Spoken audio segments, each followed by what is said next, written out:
Welcome back, everybody. I'm Jay. That's Maddie. We are back. It's already week 10 of the NFL season, and the trade deadline just passed.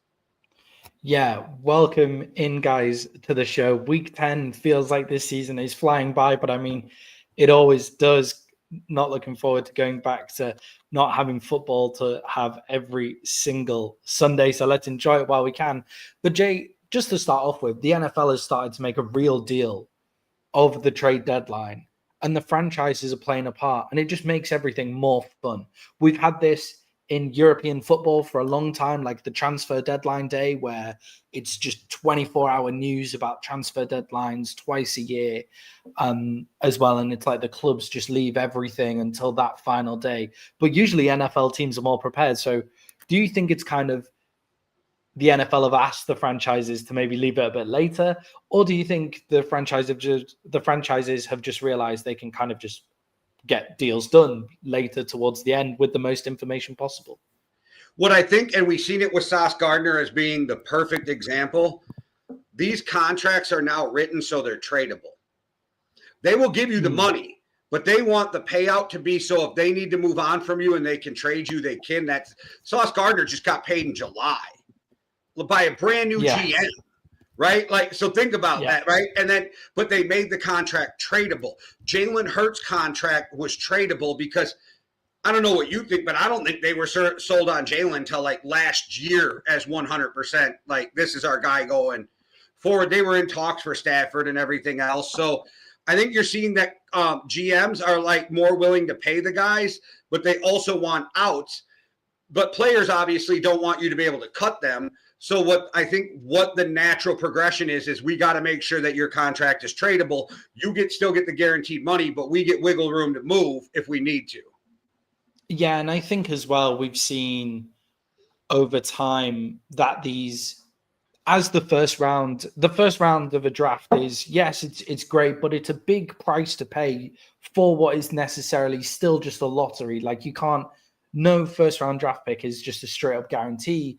What we've seen is guys have got better at drafting in those third rounds, fourth rounds, fifth rounds. Development's got a bit better that you think, do you know what? Maybe we'll give away this first round pick to bring a guy in that we know is going to do it in the NFL. And I think that's an interesting part as well on the development. But I do think the commissioners maybe had a bit of a word and said, hey, you guys, leave it to the deadline. Leave it to the NFL deadline. Like, if you could just release the trade on this day, that'd be great. I think a lot of times, though, too, I don't think people are willing to make their best offer until the end because they're always trying to get it. But I get what you're saying. But this is the thing with the Jets. People are like, the Jets get an A. For me, the Jets get an F.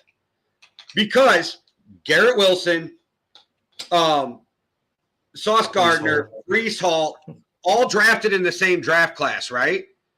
So you can be amazing at drafting and still suck ass. So you're telling me that the point of trading, I always hear, is we got to get younger and we got to get better. You just traded away young star players. Like, I'm not sure how this makes you better, but I get it. You're a new GM and you want to load me up with picks and now I can start over from scratch. I get it from the GM perspective.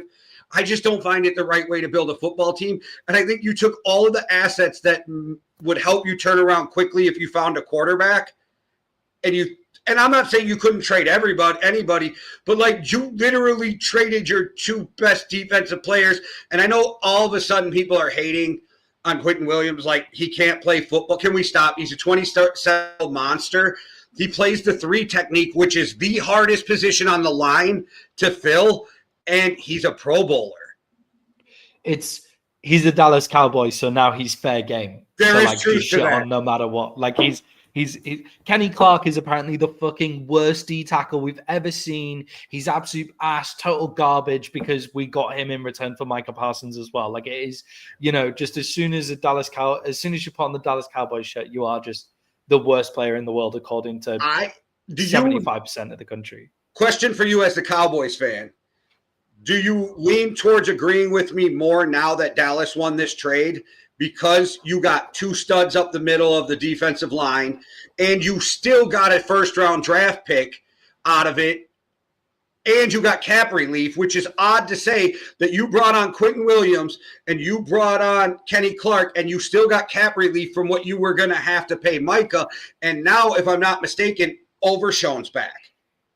Yeah, Overshown comes back after the bye. We have Overshown back as well. And the rookie DN got his was looking really, like, I know we lost against the Cardinals, but he was looking really good this week as well. But we will come to the Dallas Cowboys and we'll come back to the Micah trade soon, because Jay, I do tend to agree with you, and I have some words for Nick Wright on this particular topic. Quick T's and P's to the Dallas Cowboy Nation, T's and P's to Nealon's family. It's a tragedy. We're not going to go dig up this kid's past and go through everything, but thoughts and prayers out to everybody involved in that. It's horrific. Yeah, it's sad story in the second season in the NFL. Blocked the kick last week as well. That got us back in the game. He was looking good, and just away from a pure football perspective, from a pure human perspective, like, it's really sad for the entire organization. And guys, like, come on, we have to play for Nealon for the rest of the season. Like, that have to have that in the locker room for him. But yeah, and a sad situation indeed.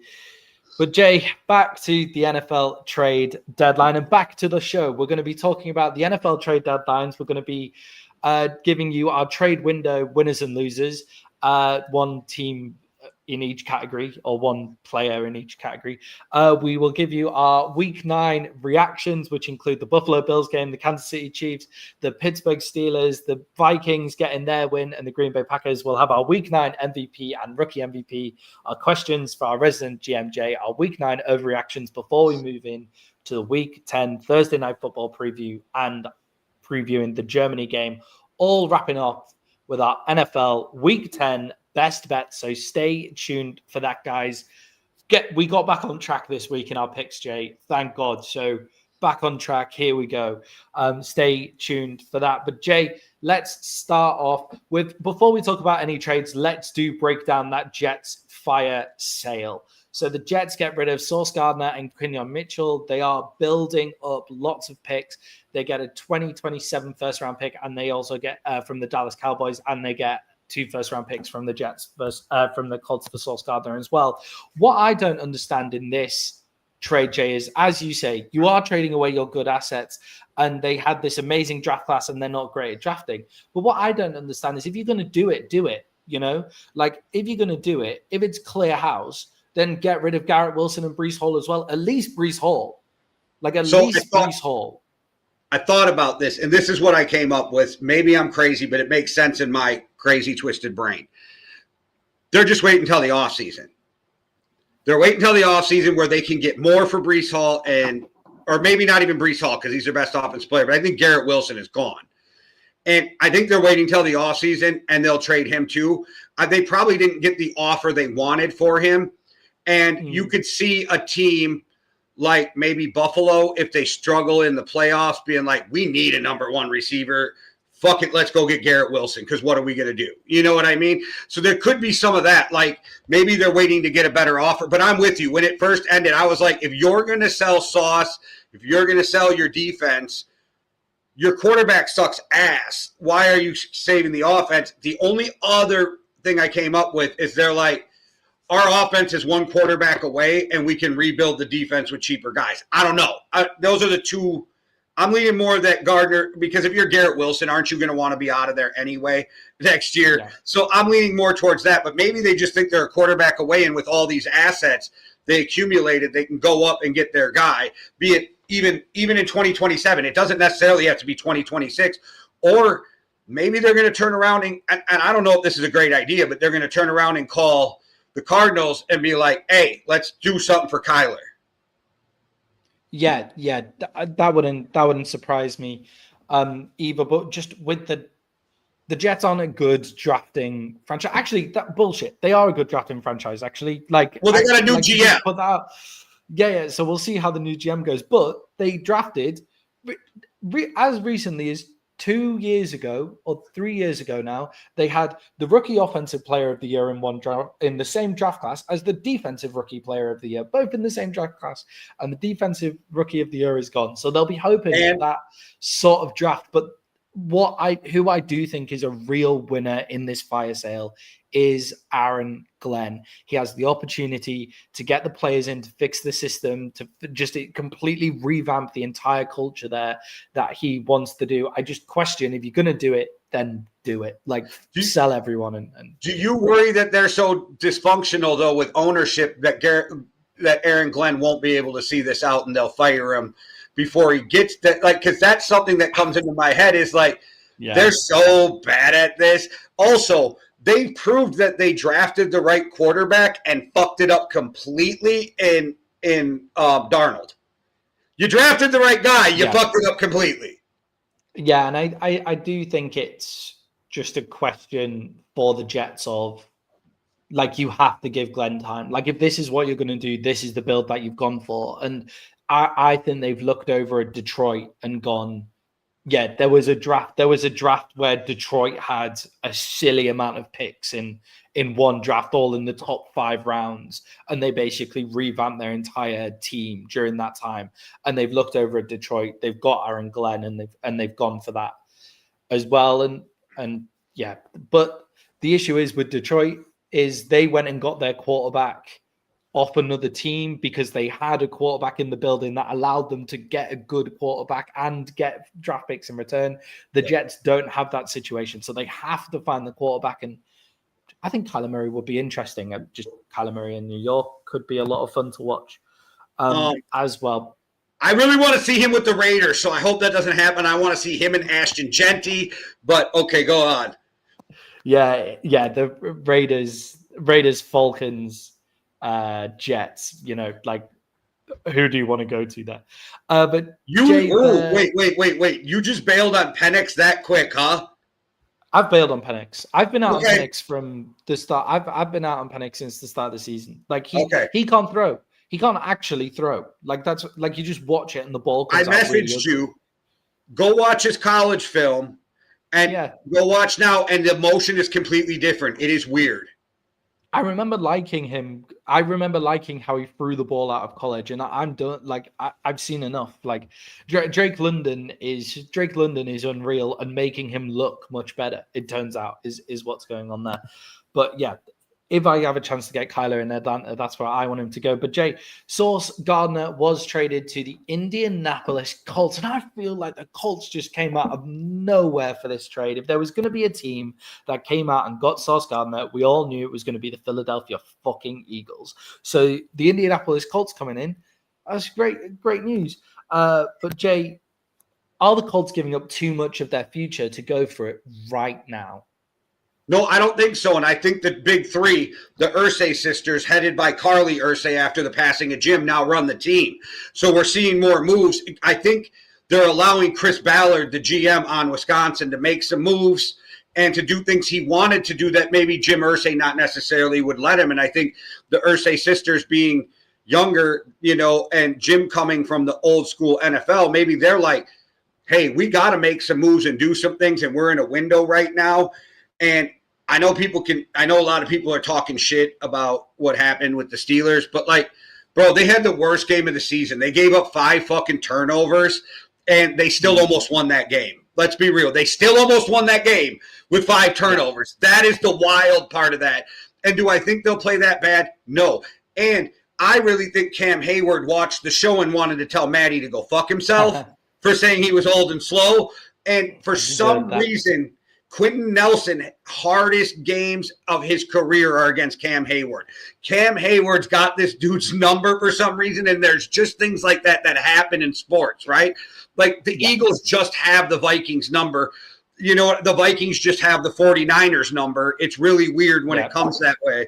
And Quentin Nelson got blown up for being one of the best guards in the league. He got blown up all day.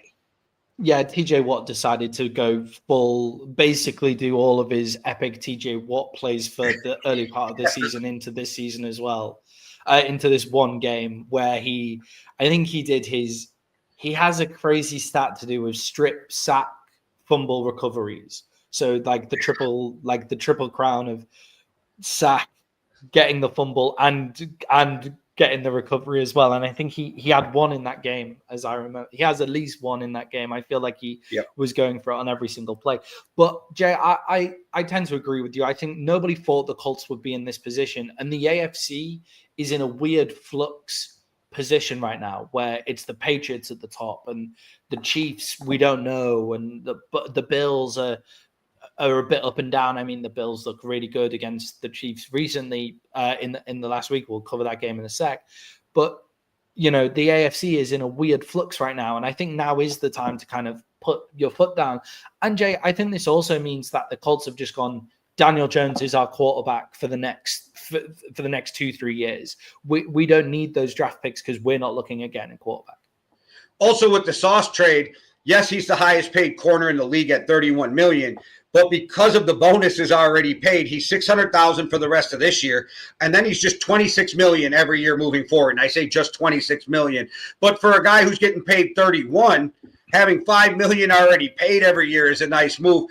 And okay, what corner are you going to get in the draft, drafting late, that's better than Sauce if that's your weakness? Now you put him across from Charvarius Ward, and you make the defense, and I know he's injured, but when he comes back, now you make the defensive coordinator in Lou Anarumo be able to do all kinds of wild shit, right? And I fucking don't know why I keep forgetting his name, but they have the best nickel corner in the league in that young guy, and I keep forgetting his name. But, like, so their secondary is out of this world, and it's going to allow that defense to play even faster, which is crazy. Like, I don't know. I think I love what the Colts are doing. They're with Jonathan Taylor that's kind of the problem too, is they didn't run Jonathan Taylor much, right? So I think what we see as a whole with the Colts, this is the perfect move. And I know people have been giving them an F in grading, and I just commented on Instagram, like, who the fuck at ESPN is doing these gradings, and why do they still have a job? Yeah, I mean the NFL have given it A minus. Okay, good for them. A B plus for the Colts is what they've given. What do you give it? I think I'm around a B plus. I worry about Sauce Gardner came out and was unreal, and then like kind of took a bit of a step back. But I do believe his step back was genuinely because the entire Jets defense just got worse. Like they can't do any. But they couldn't get any pass rush, and everybody stopped throwing anywhere near him. And what Sauce does is not actually big production. He is in tight coverage all the time. It's just if a quarterback can throw it into the tight coverage, there's not really much that Sauce can do about that. And against the Jets, if they're not getting any pressure, it becomes a lot easier to throw it into tight coverage. So I'm a little worried about his production stats, but not worried enough for it to affect me. And I kind of like what the Colts did. I think like give up the 2 first rounders just to go for it. And to be honest, the Colts haven't been great at drafting. Like if you look at the Colts team currently, they haven't drafted many of those players in the first round that are playing particularly well. Yeah, and for me, I agree that like it's around a B plus for the actual trade. But for me, it's an A because you sent a message to your team. We're all in right now. I think a lot of the people who've gone for F as well are really overanalyzing like the defensive schemes. So they're saying that like Sauce is just a man-to-man guy and the Colts play a lot of zone and stuff. But Sauce played a lot more zone in college and was almost better at zone in college. Like they're basically just saying Sauce is like a press man coverage, but in college he was all zone. His best year with Rob Saleh, they ran the majority of zone too. But it's the thing is, it's also I think a lot of these people are trying to project for the future. And when you got a team that's in the mix and you're going for it right now, the future doesn't fucking matter to those players. Those players don't give a fuck about 3 years from now. Yeah, and look, if the Colts come away with a Super Bowl, then who gives a fuck about the future? You know, like who cares? Like, right. Like, you know, like who gives it? Like who cares? The Rams proved you can flip that back real quick from fuck them picks to gimme them picks. Also Sauce is young. like Sauce is young. Daniel Jones is still relatively young. Jonathan Taylor isn't like too old or anything like that. Like the star power on the field is still young. Like it's not like they've got this aging team and it's throw it all to the wall to just get over the line. It's actually a decent build. Jay, I think a decent build as well is from that Dallas Cowboys trade for Quinnen Williams. But Jay, have the Cowboys given up too much considering how much they got for Micah? They gave up 1 first-round pick and 1 second-round pick. They only get one extra first-round pick from the trade with Micah. And I don't mean this disrespectfully, but casual fans don't get this. Real fans, like hardcore NFL fans will. I didn't mean real fans. You casual fans are real fans too. You're just not as invested. But I get that, and it's great. But it is easier to find a pass rusher than it is to find a 3 technique. It is easier to find guys who can go get the quarterback than it is guys who can blow up the middle, stop the run, and make it uncomfortable for the quarterback. Like what a 3 technique does in a 4-3 defense. And I truly believe what you will see out of Eberflus, because he has done this before, it will still look like a 4-3. But what he really will be playing is a 3-4 under, because he will have 3 D tackles and 2 D linemen on that field at a time. And your D linemen can actually drop back like in a 3-4. Like you have athletic enough guys to do this. Overshown will be one of those guys who can play that position. I think it's easier to go out and find a pass rusher than it is that. And what you guys did, you took your glaring weakness on your defense and you made it the strength of your defense. Right now, I know I forget his name for a second, the dude from Cincinnati you traded for. Everybody wants to hate on it. Logan Wilson. Yeah, Logan Wilson. They're like, he got benched. It's like, bro, did you see what they gave up for him? That's depth, and he's a solid NFL player. He's not great, but he's solid. And I don't know how that's a bad upgrade when you're kind of like when you're thin at a position like that. I think they did exactly what they needed to do, and I literally think your defense is like one more corner away and everybody being healthy from being like really good. And we already proved as long as you can keep George Pickens, which I think you will, that offense, the sky's the limit. So, like, what the fuck are people talking about? And even if it's not for this year and it's for next year, it's exactly what you and I were just talking about a week ago on how Jerry proves he won this trade. Yeah, and for me, it's what do the Dallas Cowboys have in their division? What do they have to play 2 times every single season? And what do they have to see as an organization that is being incredible and just constantly winning games? They have to look across at Jalen Carter and Jordan Davis regularly, as well as last season. That included Milton Williams, who is now playing really well for the New England Patriots as well, and didn't get his props for the Eagles. They look at the Philadelphia Eagles and their D tackle line and they go, fuck, like we just do not have that.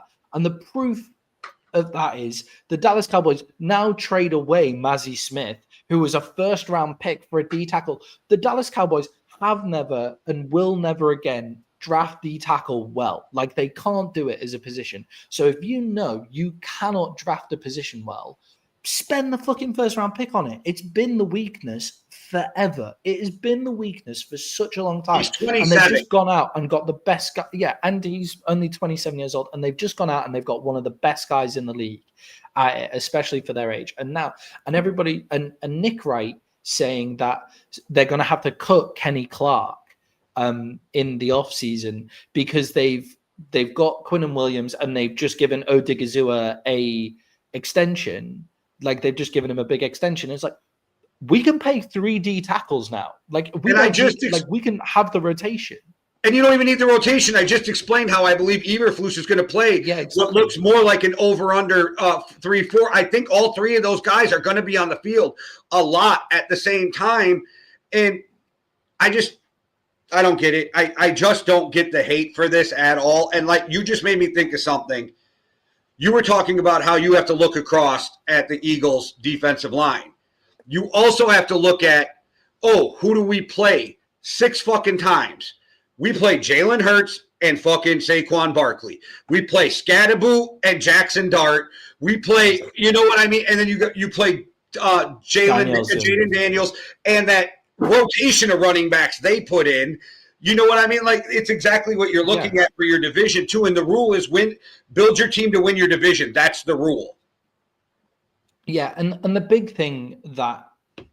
other big thing that is being overlooked here is the fact that where the Dallas Cowboys offense is actually entirely built on being able to run the ball now. Like, everybody's like, look at George Pickens, look at CeeDee Lamb, look at Jake Ferguson. The Dallas Cowboys offensive line is a run grading offensive line with a strong running back behind it. And Dak Prescott has been consistently, when the Dallas Cowboys run for 50% of the plays, he has a winning record, like a much, much higher than winning record in the NFL, as long as the Dallas Cowboys run the fucking ball. And he's much better off the run. It's like Daniel Jones' life has entirely changed because he's got so much play action. Dak Prescott is the same. You cannot run the ball. You're always playing catch up if you're constantly getting run on. If the Dallas Cowboys get into a shootout, we'll take on any team. We'll take on any team in a shootout if we can run the ball. We'll take them on.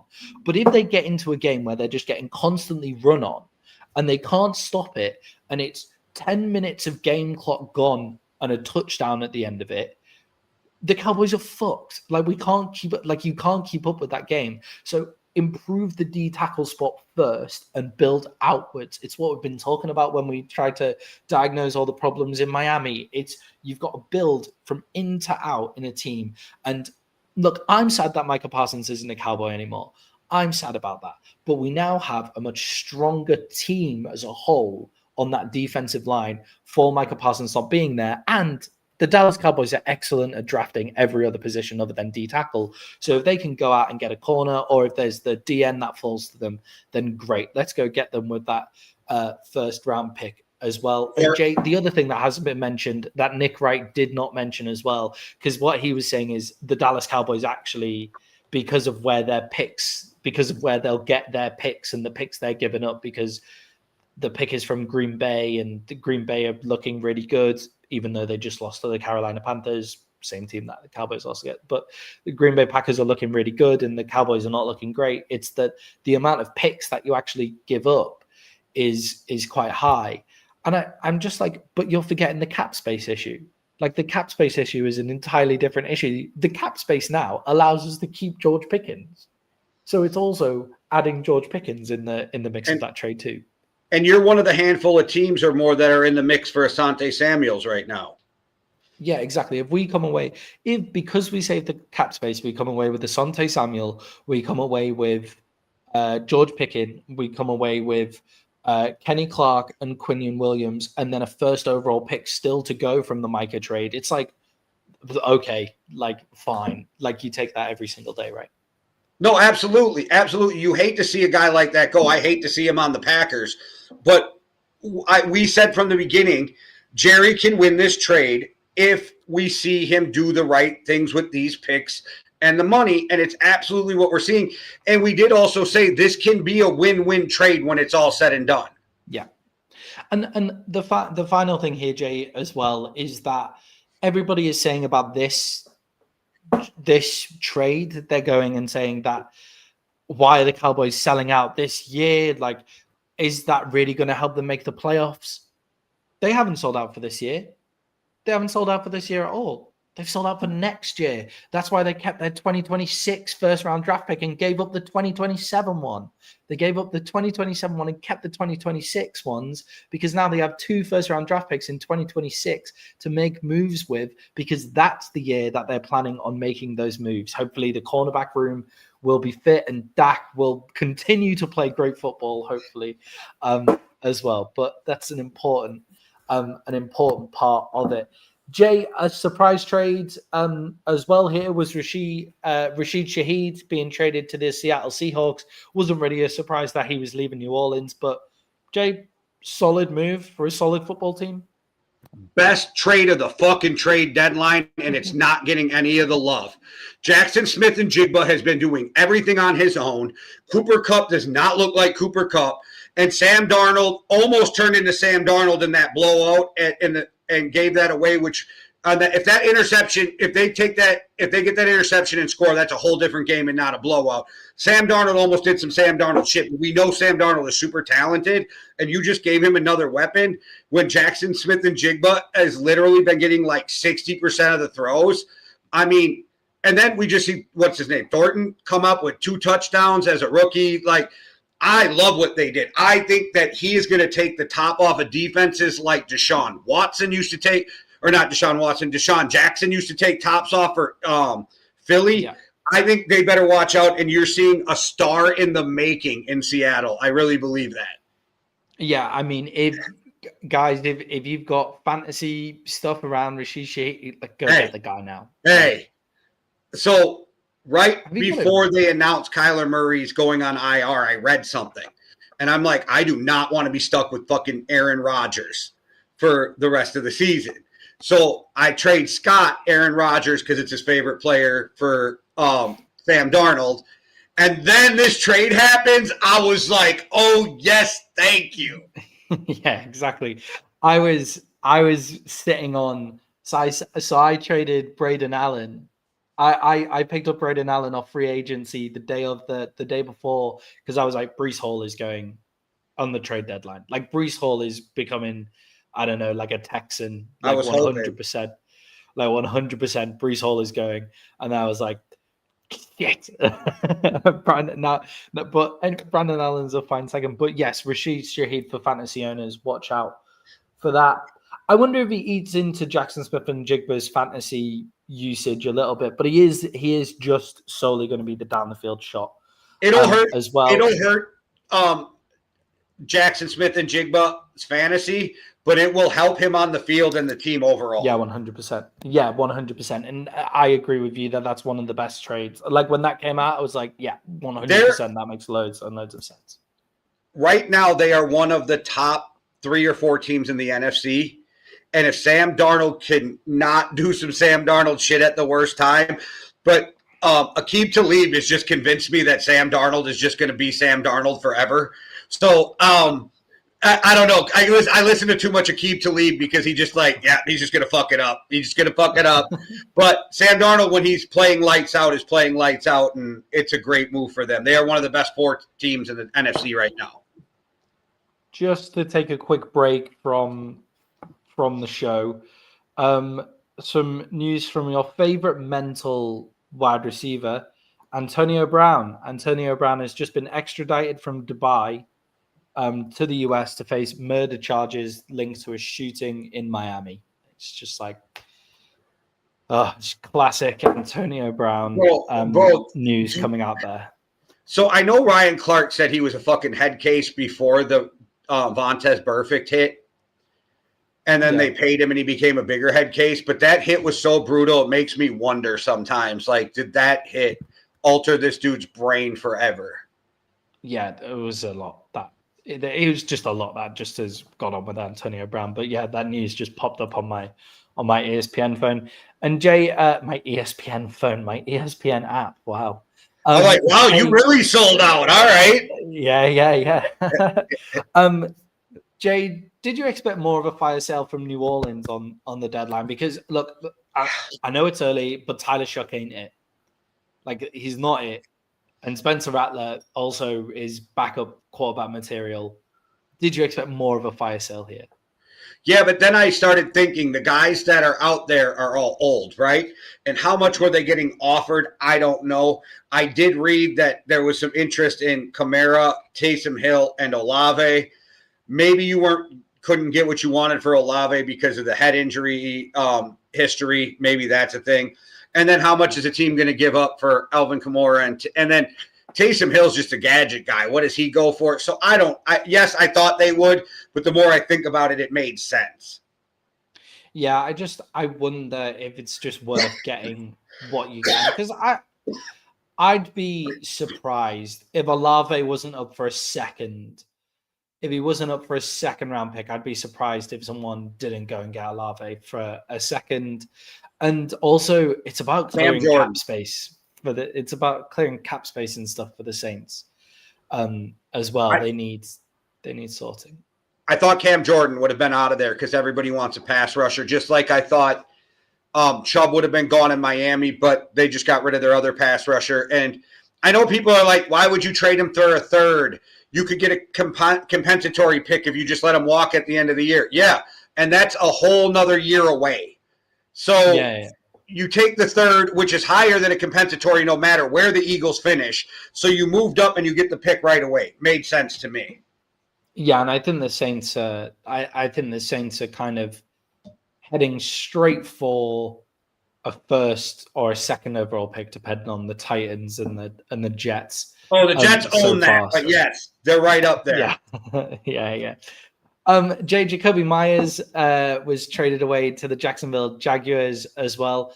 Was this a deal that Jacksonville kind of had to get done with the injuries and wide receiver issues that they're facing? I think if they want to do something this year, yeah, they had to find another receiver. But I also think this is a move that gives you these weapons, this three-headed wide receiver core next year and moving forward, giving Trevor Lawrence every chance to get to where we think Trevor Lawrence can get. And you watch Trevor Lawrence play and you see everything you want to see out of a quarterback at times, but Jacksonville never puts it together, which to me is almost the exact opposite of what I see from Justin Herbert. But okay. Yeah, and for the trade, it was a 4th and a 6th, and you think, okay, yeah, for Jacoby Myers, sometimes Jacoby Myers is a great wide receiver for the Raiders. Like sometimes he just comes out and has these games where he looks ridiculous. And Travis Hunter sounds like he's basically out for the season now, and with Brian Thomas Jr. also has an ankle sprain and has a problem with Trevor Lawrence. Let's get these three on the pitch next season and kind of see how it goes. And Jay, the Raiders, they were in kind of my eye for a fire sale team. It's just the Raiders don't really have that many parts to trade for a fire sale. They're probably the higher base out of the teams for the fire sale that I was going for, like the higher floor, but they don't really have any like parts to trade. Like you're not going to trade Ashton Genty, and the one guy was Max Crosby. Are you surprised that they didn't trade Max Crosby? No, because if you're really trying to build something, that's the guy you want on that defense. You got Ashton Genty, you got Brock Bowers, you got these younger guys. I think Jacoby Myers would have been better if you would have had somebody besides Geno Smith too, right? Or Aiden O'Connell, or all these awful quarterbacks we've watched cycle through fucking Las Vegas over the years. I think this is the time where you got to get your quarterback in the draft, or you got to, if you think he can help you, you got to go get Kyler Murray or somebody. Like, this isn't right. But the more I watch the Cardinals, I'm like, what are people willing to give up for Kyler Murray? Because he does have a pretty high contract in this game. It's not the highest, but for a guy who's playing, his athleticism is top notch, but his play is mid-level. Yeah, and you wonder whether that's stuff to do with the Cardinals, or you wonder whether it's to do with him, right? Because when he was first there, he looked absolutely incredible. He's also picks up these injuries like seemingly every season now. I think this one, as well, has just been put on IR. I think this one is a bit fugazi. Yes, yeah, because I don't think this is all about injury. This is about them not wanting to bench him and make him look bad. So they went to him and said, "We're going to bench you, or we're going to put you on IR." And he's like, "Yeah, I'm injured." Yeah, my foot really hurts, but it's probably not a lie because everybody is injured at this point in the NFL season, so it's probably not a terrible lie. But I'm sure it's not a 4-week injury because you have to stay a minimum of 4 weeks, right, on IR. Yeah, right. Maybe, I mean, yeah. Who knows what's going on in Arizona half the time. Jay, who are your trade window winners and losers? Which team is the biggest winner, or which player for you? I think the Seahawks biggest winner. I also think Cowboys big winner. For me, Jacksonville is okay. You did something, it ain't going to change the world, but it's going to help. And for me, the biggest losers, until I see what they do with them and their new thing, it's the Jets, because I just don't know what the plan is. I don't know how you justify we want to get younger and better, and you just traded all your younger, really good players. I'm just assuming Garrett Wilson is on the way out the door. Yeah, for me, the winners, the Philadelphia Eagles. I think that trade Oh, for yeah, Jalen Phillips. I keep That forgetting about that. I do. I really just keep forgetting about it. they just do this all the time. But that trade for Jalen Phillips for a third round pick that really pissed me off. And And if then they let him Jair, walk and don't re-sign him, they get their third back. It's just a comp pick. yeah, exactly. Like that really pisses me off because I really wanted him to be a Dallas Cowboy, but that's okay. And they walk away with Jair Alexander as well for a 7th round pick. Who Jay, you think is it's a 7th round, 6th round pick swap. Sorry, my bad. For Jair Alexander, which Jay, their biggest weakness is, funnily enough, defensive end and that third cornerback position, where they're so bad at that third cornerback position, it basically undermines their entire offense. And look, Jair Alexander may be a bit over the hill, but Jay, you said he might be in a Pro Bowl in the group chat earlier. I just said you put him in Philly, and I wouldn't be shocked he plays at a Pro Bowl level. I'm not predicting that. That is just the most Howie Roseman Philadelphia Eagles shit ever. And don't get me wrong, we have seen Jair shut down Justin Jefferson on a couple occasions. Like when he is on, but he is also like Sauce Gardner in the respect of littler guys may get some plays on you, but those big guys, those big receivers are where Jair is really good. So if you need to lock down a Drake London, that's the guy to do it, right? So, and I just don't think he fit in Baltimore. And I'm so confused on what's going in Baltimore. They've been weak at defense, and they didn't even give him a shot to like survive there. So that was weird to me. Howie Roseman and the Eagles will figure out how to make Alexander a fucking Pro Bowler again. Watch. God, I love. He's Howie not Roseman. old either. I love Howie Roseman, but I hate that guy. You hate him because he's an Eagle, but you love him. Yeah, exactly. Like I love that guy, but I hate him so much. But anyway, if he was like, one of my potential hot takes was that Howie Roseman, just give him his gold jacket now, Hall of Fame GM now, already done. Doesn't need to retire. Just don't bother with it. Just give him the jacket. But I haven't picked that one. Yeah, we'll see how Jair Alexander works out though. Jay, and then my biggest loser is the Cincinnati Bengals slash Hendrickson out on the defensive end. He's walking at the end of the season. Like he's gone. Like he is surely walking at the end of the season. The Cincinnati Bengals, even with him there, give up 40 points a game. So surely you could have got at least the 2nd-round pick from a contender. Even a third, a second from a contender. Surely there was someone, because you would think there'd be people willing to give up firsts for him being that good until they know he's going to walk. So then you think maybe a second in a bidding war, and he's still there, and the Bengals have so many holes on their defensive line that in their defense that they're just horrific, and they get away with it because they're fun to watch on offense, but terrible from the Bengals again. And the weekly Bengals hate continues. Jay, let's have a look back. NFL Week 9 reactions.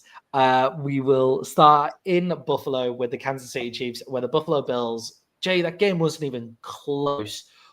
Why are the Buffalo Bills better than the Kansas City Chiefs in the regular season? No, that is the question, though, right? That is the question. I was thinking that while watching the game. Like, why do the Bills seem to have their number in the regular season, but in the postseason, it's like Kansas City's world, right? Like, what's going on with that? And watching that game, yes, the blocking was great. They did some things where they took their fullback and tight end and pulled them, and they put them on D ends, and they did their job. But if you watch it, it is James Cook getting small and hitting the smallest creases in that game for big yardage that was so impressive that it changed life for that offense. When James Cook is going, the Bills' offense is almost unstoppable. Yeah, 114 yards in that game, and it's like they had the bye week and then remembered that they could run with James Cook. It's like they had those 2 games, one against the Saints, and then they lost against the can't remember, but they had a close one against the Saints, and then they lost the next week, and then they went into the bye, and it's just like they've come out of the bye and discovered that they can run James Cook again, which is great for the Buffalo Bills as well. Jay, what summed it up for me was the fact that this game wasn't close. Like it wasn't close. The 8 points in the fourth quarter is what made it look close.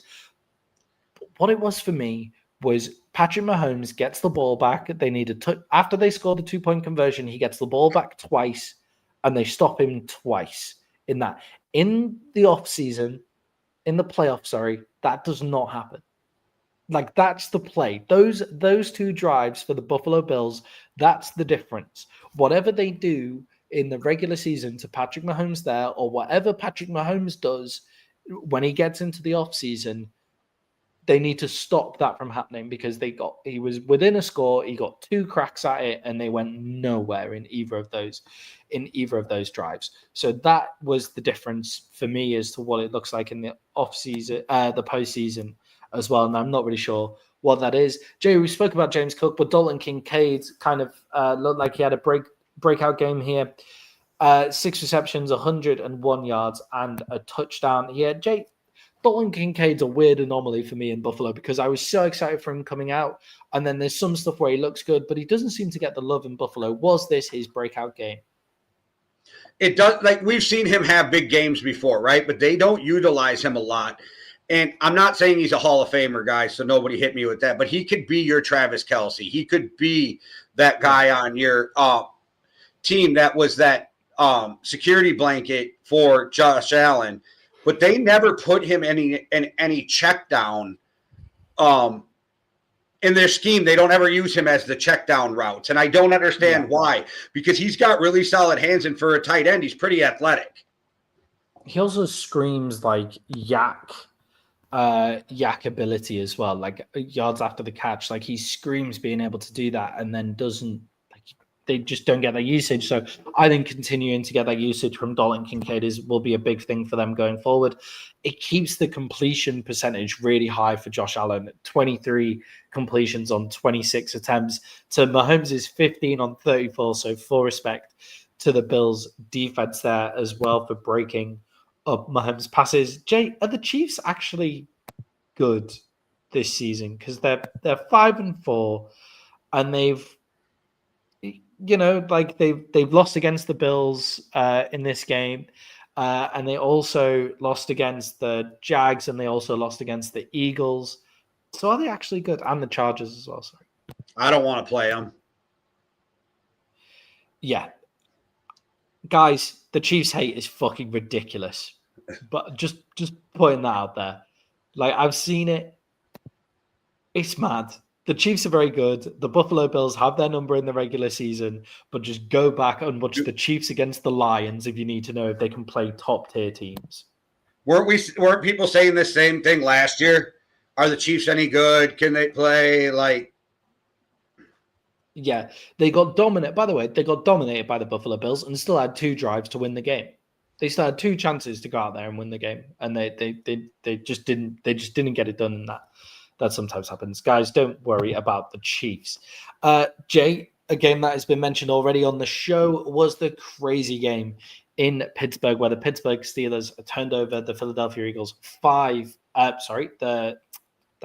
Pittsburgh Steelers turned over the Indianapolis Colts 5 times. Jay, did we see Daniel Jones turn back into New York Daniel Jones? Has he gone from Indiana Jones to Danny Dimes? No, because it's not your fault for that fumble when TJ's around the corner that quick. There's nothing you can do when Cam Hayward's in your face in 2 seconds. I'm not saying he played a clean game and he's blameless, but what I'm saying is no, he did not turn back into a pumpkin. Yeah, and Jay, he threw what looked like on first glance a really ugly interception, like straight to the defender. I mean, he threw 3 interceptions, but one of those is an interception that is batted up by the D lineman, just straight up in the air, and it falls straight back into like the Steelers' hands. You go like, well, that's not really Danny. All right, yes, throw it higher than the D line, but that's just bad luck. The way that's just goes. football. Yeah, he throws another one. He throws another one that's just a bad pick, as I remember. But then there's one where it looks like a terrible pick to start with, and then you watch guys do analysis on it, and it's the guy isn't meant to be there. The corner who intercepts it is meant to be in the flat because a Colts wide receiver is meant to be in the flat, but he's not there. He's pushed too far up. So he's being covered. So one guy is covering two people, which means the corner doesn't have to go down into the flat. And obviously, it's Daniel Jones's job to hold that ball when he sees it. But it's on a timing throw, and he just releases it, and the guy's not meant to be there. So, guys, yes, it's a bad game. Two of those interceptions, arguably not really on him, and the other one is an ugly interception. And he did enough to keep them in the game. That, like we talked about earlier, they still had a chance to win that game, right? So, like they played that bad of a game and still had a chance to win. Same thing we were just saying about Kansas City, because 9 times out of 10, Kansas City wins that game. 9 times out of 10, a team like Indianapolis is not going to have 5 turnovers. Yeah, and in that game, Daniel Jones still threw for 342 yards, 31 off 50 completions, and it was just a game where they couldn't really run Jonathan Taylor too much in that game. Jay, will the Colts get back on track? We'll be talking about this at the end of the show because it's obviously the Falcons, but are you worried about the Colts overall in this one? No, I'm still on the Colts bandwagon. I'm on the Colts bandwagon even more after the trade. And yes, it's because Sauce is really good, but it's because of the message you sent to the team. We are all in. We are going for this, and we believe in you. Yeah, and the Steelers had a bit of a weird game in this one because obviously with a lot of turnovers, it just meant kind of short fields. The Steelers offense didn't actually get that much done in this game. They were Rodgers did not do a ton for me in fantasy. Yeah, the Colts actually outgained the Steelers by like 160 yards in the game as well. Jay, is this Pittsburgh team different to previous years? Because I've seen some people say this is the Mike Tomlin game, the one that gets them to 9-8. Do the Steelers feel a bit different this year? Yeah, I think the Steelers have a lot more ability to win just because of the talent on their team. If the defense keeps playing well, because honestly, that has been the question mark. I'm not saying that their offense is going to light the world on fire, but they have a lot of talent. They have DK Metcalf. Rodgers is usually going to make the right decision, move the balls, move the chains, that kind of thing. I think I think we can have more faith in this team than we did with Mitch Trubisky, with Justin Fields, with Russell Wilson. I think you can have more faith. I think they're winning a Super Bowl? No. But do I think they can go in the playoffs and cause problems and win a game or two? Yeah, I do. I think they can go in there and cause problems for people. Yeah, and I think it's important when talking about this kind of stuff, you look at the teams that the Steelers have beat. The Steelers have now beat the Colts. They beat the Vikings.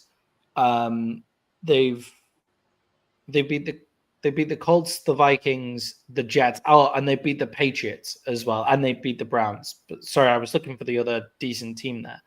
But they've beat the Colts, the Vikings, and the Patriots, who you would say are all pretty decent teams. The Vikings look decent when they actually have an offensive line, and we'll talk about them in the next breakdown that we go to. I think the Steelers are way better than what we're used to seeing from the Steelers. They achieve way more on offense. They just have these up and down games where it's like back to classic Steelers football, defense, but their defense hasn't been playing well. So, once their defense starts playing, now their defense starts playing well, the offense will look after itself because, as you say, they have far better weapons than they've had, and they've got a far better quarterback than they've ever had. So, I think the Steelers are different, and I think the Steelers, if still, even with the Ravens kind of back with Lamar, even now, I still think the Steelers should be favorite to win that division. So take the bets on that because the Ravens have jumped back in to being the favorites for that division. Jay, moving on to the NFC North, where you get to take a victory lap for this week of the NFC North because the Minnesota Vikings beat the Detroit Lions. And Jay, you had no faith in them. I didn't have any faith for them to win. But Jay, what led to the Flores defense clicking in that game? What happened? The Flores defense is back, baby. It's really simple. Andrew Van Ginkel, done.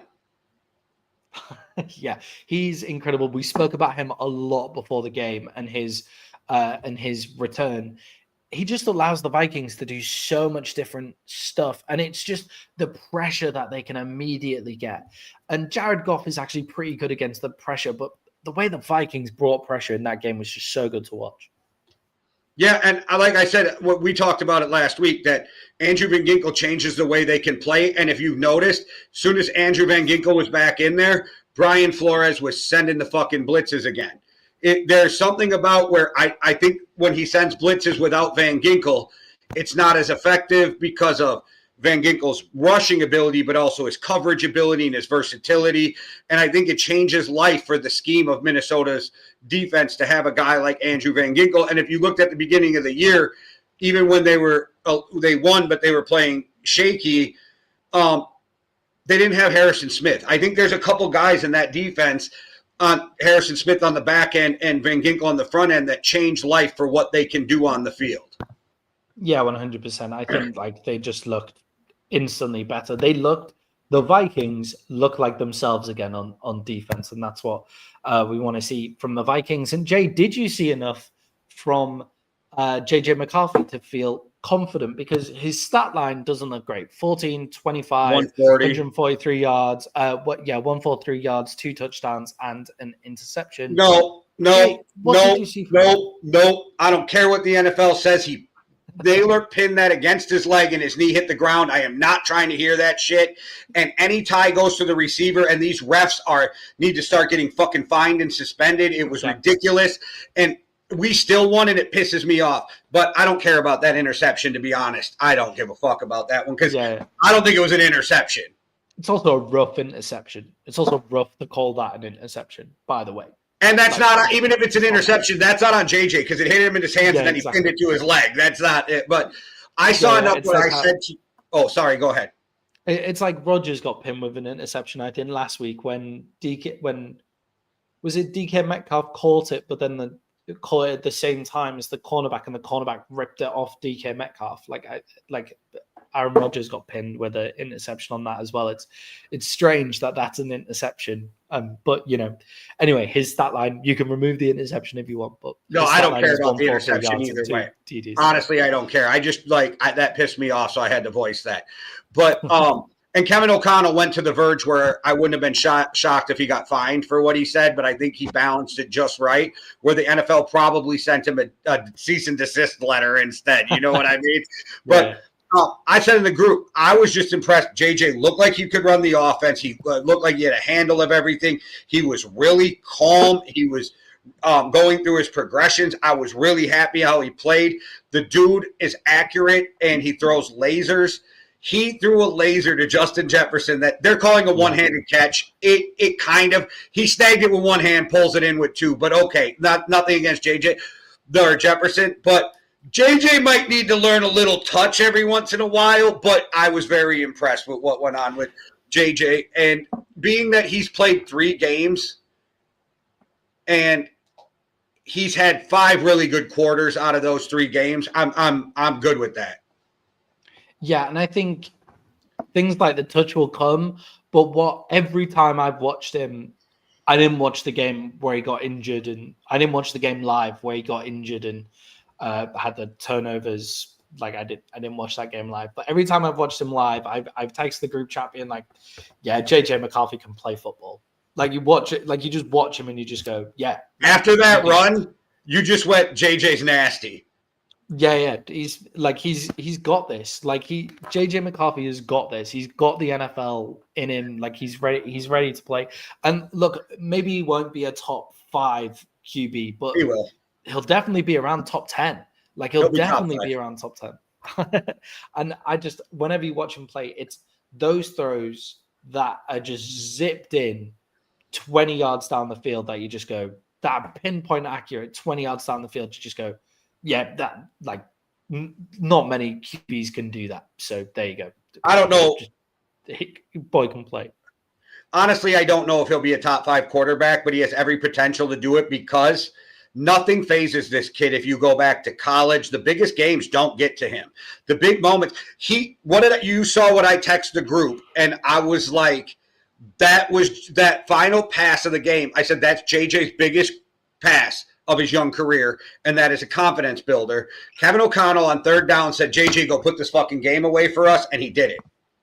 Yeah, he's and Naylor was not open. He threw Naylor that ball. He threw him open because he was the only guy single covered. And as soon as he saw 1-on-1 coverage, he said, I'm going to let Speedy go get this ball. And he put it in the only place that Naylor could go get it. Yeah, definitely. And I think you guys have got your quarterback. I think that makes it right to have traded Sam Darnold, and like it should all be it'll all be good. And when you've got Kevin O'Connell back there, like the guy only needs to be decent. Like, and JJ McCarthy looks pretty fucking good. So do we think that we're going to have, what was there, 6 first-round quarterback? It was Caleb Daniels. So we're going to have at least 5 out of 6 that can play in the NFL. Is what it looks like. Yeah. Caleb impressed me this Sunday, so I'm a little higher on Caleb now. Caleb, Daniels, Drake May, JJ Bo Nix, Michael Penix. So it's only Michael Penix now. It's like, okay, you can still have the question mark on JJ, but I've seen it. Like I'm there. And to be honest, I don't have a question mark on Michael Penix. He ain't got it. He's not there. Well, I'm convinced JJ's an NFL quarterback. I'm convinced JJ's also in that draft. Oh, yeah. I am convinced JJ's an NFL quarterback. It's still to be seen how great he becomes. I am convinced Bo Nix is an NFL quarterback, still to see how it comes. I got to see more from Caleb, too. Jaden Daniels and Drake May, I'm totally sold on, 100%. Yeah, and Caleb's pretty quickly moving that way, like I think just more time in a successful culture, like more time in just the next successful offense gets Caleb there, right? And Jay, what did the Detroit Lions get wrong with this game? For me, their play calling felt strange. Like with the way pressure was getting brought, they only ran the ball 20 times for 65 yards. Like what did they get wrong in that one? Well, I don't know, because Minnesota went in there and said Gibbs is not running the fucking ball. He's not doing it. We're shutting down the run. They did a lot of run blitzes too, which I love. A lot of teams don't run blitz. I love when you blitz to get the run. I love that. And so they did a lot of that. They said, and I think it's good because I think we'll talk more Sunday, but I think this is exactly the same kind of game they got to play this week against the Ravens. So I think they get back-to-back games where we're going to shut down the run and see what happens. Don't get me wrong, Lamar way more athletic and causes different problems, but same type of idea. And I think they went down there and shut out the run, and they were just like, we're going to play man-to-man on the back end, and you're going to beat us sometimes, but you're not going to beat us enough to win this game.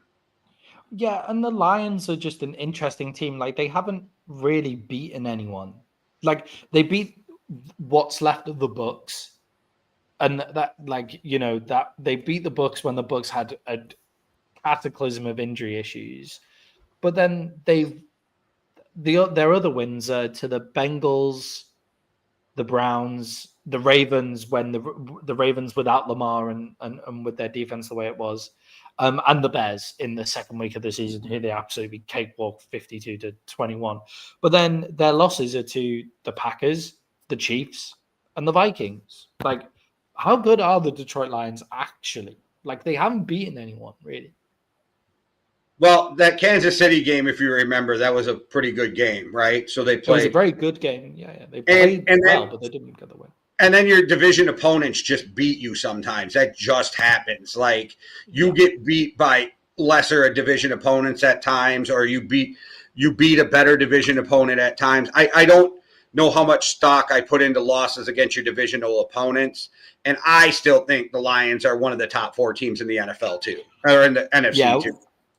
Yeah, I think withhold judgment on the Lions until Monday, November the 17th, which is the day after the Eagles go up against the Lions on Sunday Night Football. So we'll hold judgment until we watch that game. I think that's the game that or let us know a lot about the Philadelphia Eagles and the Detroit Lions, but mainly the Detroit Lions in that one.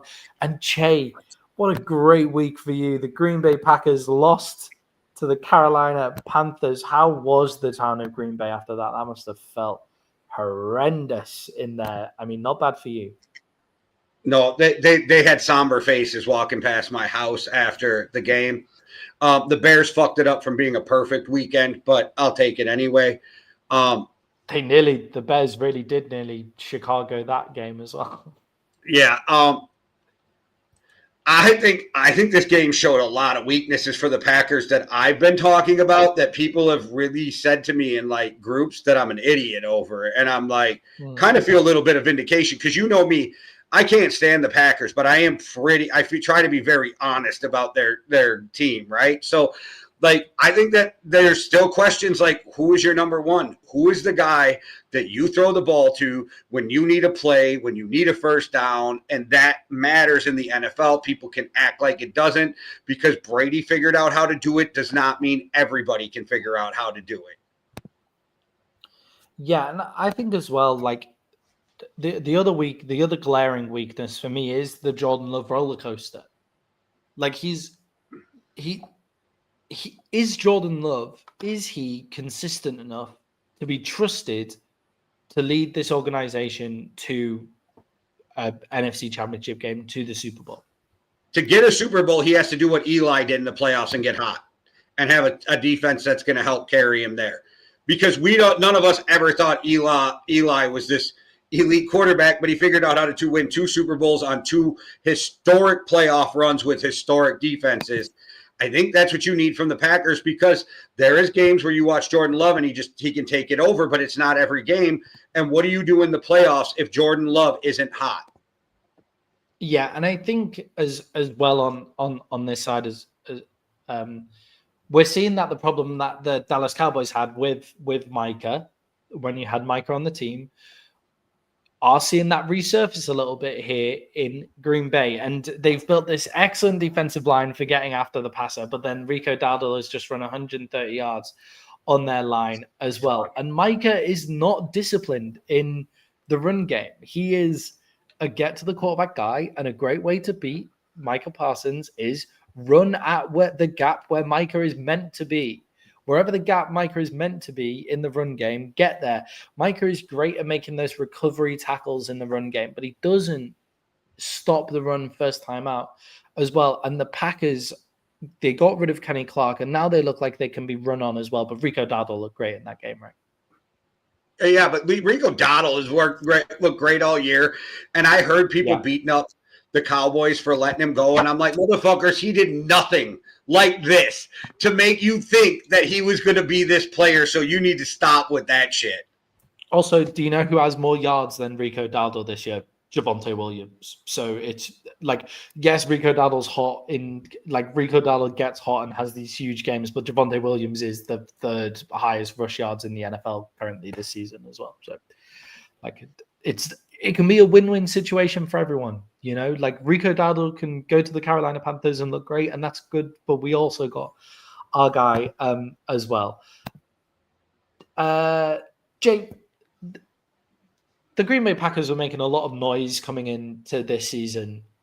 If they continue to stumble and they don't win the division, or they go out first round of the playoffs, will ownership start to look for a new head coach than Matt LaFleur? Because we're starting to get to that point where it's like, okay, well, maybe we need a different voice. So with Mark Murphy there, I would have said no. But now we have a whole new front office there. And I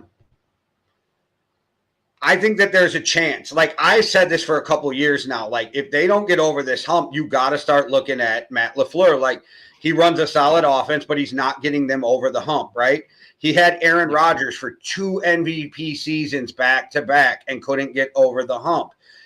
At what point do you have to look at it and go, we got to just stop hiring guys because they had coffee with Sean McVay? Like, because this did happen for a while in the NFL. If you had a cup of coffee with Sean McVay on a Saturday, you got a head coaching job. It was kind of the rule. And it's like, this is kind of weird. And I'm not saying that LaFleur is an awful coach. He's not. But, like, it's the same thing we talk about other teams. At what point do you keep getting to a certain level? And if you can't get over it, and you went and got Micah, you went and drafted Golden, at what point do you say, okay, we need another voice in here? I think if they don't make the NFC Championship game, it's a conversation you definitely have to have. Yeah. And Policy might be the guy to do it now that he's in there. Yeah, and look, I don't know whether they will do it, like, at the end of the day, whether they'll do it, but the conversations will begin to happen, and then once those conversations begin to happen and the genie's out of the bottle, it's difficult to put back in if you then don't make it the next year. The noise gets louder, and if you don't make it the next year, it's like, I'll be amazed if Harbaugh is still a Baltimore Ravens coach next season, for example, or if Tomlin goes 9-8 again. Like, it is time to have the conversation around Mike Tomlin as well for the Steelers. And LaFleur hasn't been there as long as these guys, but not as far off. Like, it just because he's younger, it feels like he hasn't been there that long. But, you know, like, he's been there a while, and they've put a lot of resources behind him now. And if they don't get that to that point, then I would start to talk about it. Yeah, I mean, doesn't he have like 6-8 years there or something crazy? Yeah. I don't know. So yeah, just because he's young, it feels like he hasn't. But yeah, Jay, the Panthers have been weird this season. They've beat teams we're not expecting them to be, and then they've been absolutely blown out by teams we're kind of saying, okay, go get the win against them. Jay, what are we expecting from the Panthers next season? Because Dave Canales looks like a great coach. I suspect that they'll keep fucking up my picks. That's what I suspect. They'll keep fucking up my weekly picks, because I swear whichever way I go against the Panthers is the exact opposite happens. I think they're all right, but, like, didn't Bryce Young have 98 yards on the game? Like, isn't that what we're talking about? Like, 102. Yeah. Okay, 102. I thought it was 98, but okay, 102. And at one point in the fourth quarter, he had 80. You know, and I'm like, he wasn't playing bad, but he wasn't playing like a fucking number one overall pick either. And at some point, you go as far as your quarterback goes. So how much can Dave Canales develop Bryce Young? There is times where I'm like, oh, yeah, Bryce Young can play. And then there's other times where I'm like, Yeah. At 11 completions on 20 attempts for 102 yards actually isn't horrendous. I mean, it's about 55% completion. That's not good, obviously. Like, that's no good. You can't do that for loads of the NFL. But, you know, the weather was shit. It was a really windy day or whatever, but not really too much of an excuse.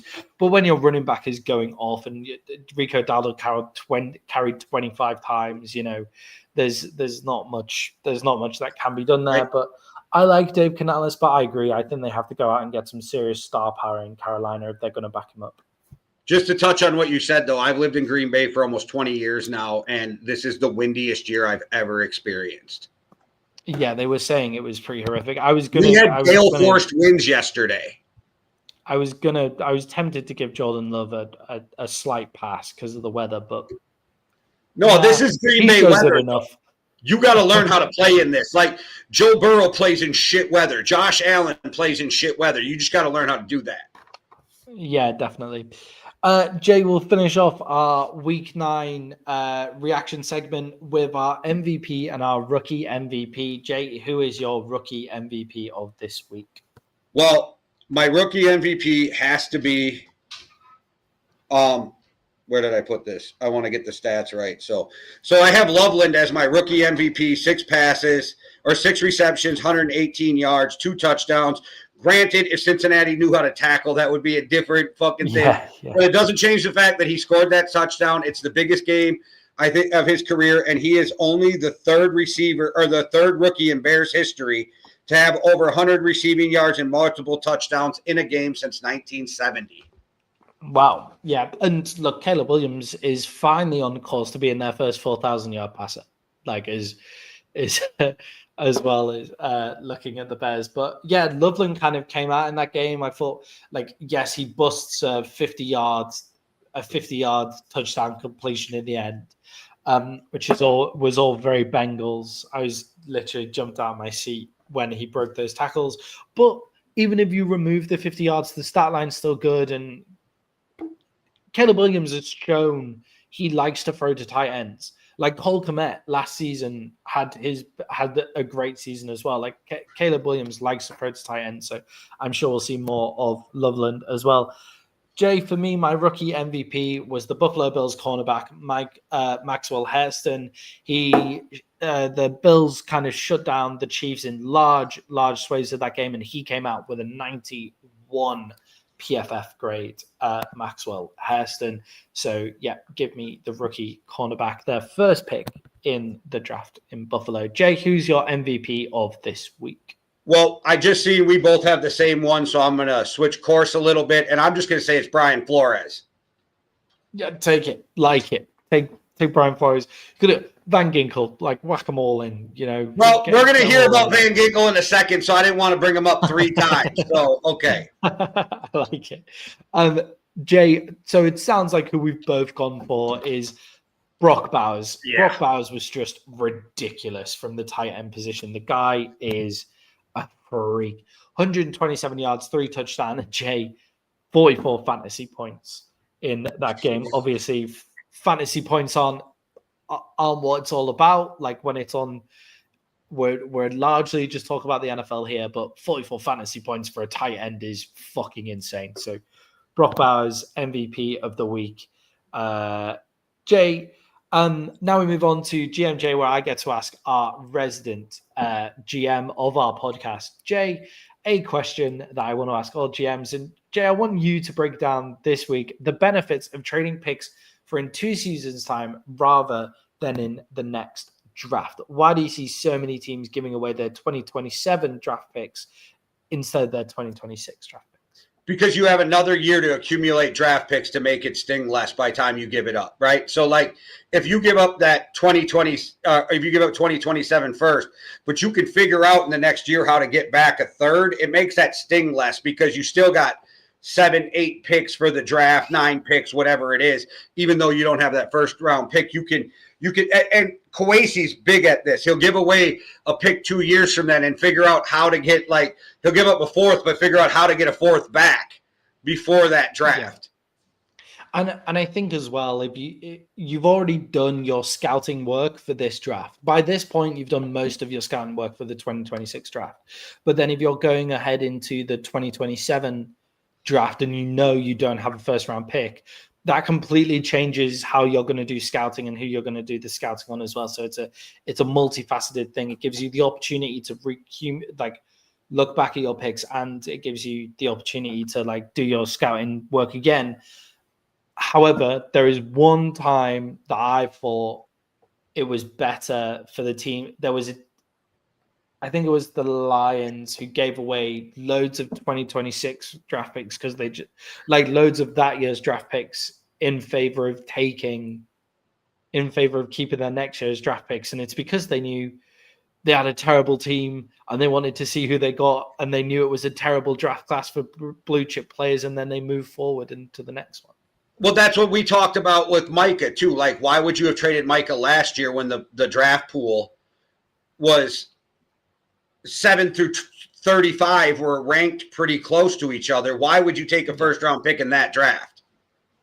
Yeah, so you need to know where the blue chip players are as well, and you can push that forward too. But yes, thank you very much, Jay. And finishing off week 9 with our week 9 overreactions. Jay, I'm excited to hear about Andrew Van Ginkel. Well, I have 2 overreactions.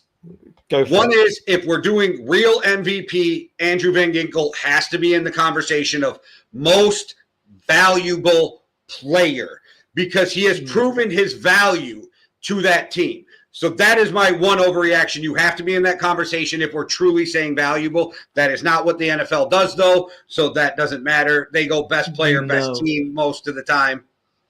I'm excited for the yearly rant that I have about the naming of the award most valuable player. I feel like I've had a yearly rant on that every year since we've done the pod, so I'm building up into it this year. My real solid overreaction, the NFL hates us.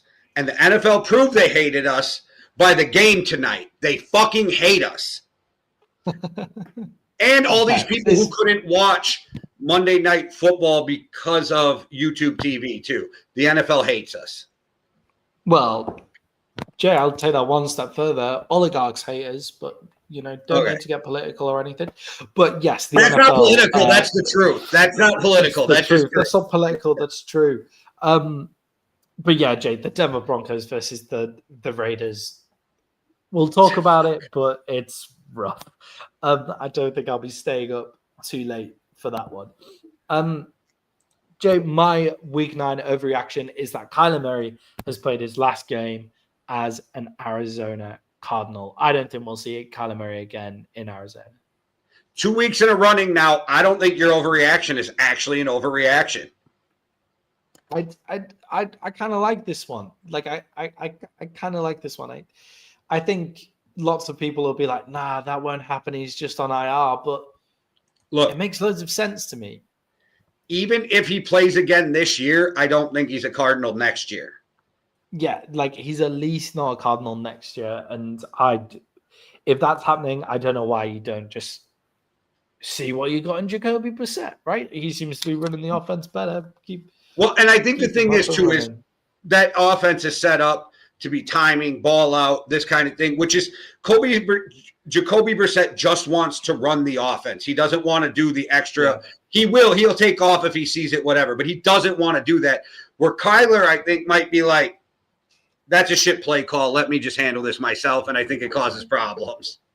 I think it's also like with, not to make this about his height or anything, but with short quarterbacks, that's not the game plan that you can play because if his eyesight is blocked from the short out, he needs to move immediately. And then once Kyler Murray starts moving, he just makes things happen anyway. So like it just begins to happen. So yeah, get Kyler Murray in more before we get to system. Before we get to our little break here in a second, just a question. Do you think Kyler is debating on going back to baseball, being that he was a top 10 pick? And if it wasn't for football, he would have been the first overall pick in that Major League Baseball draft. I mean, I doubt it, but I mean, he could. I doubt it. I don't think who in the MLB is taking him at this point. I think the A's would take him back. I think they actually still own their rights. I think that's how it works. Because he was drafted, they still own his rights. The question I have is, would they throw him right to AAA or majors? Because I can't see him riding the bus on a AA team to games. Yeah, I can't see that.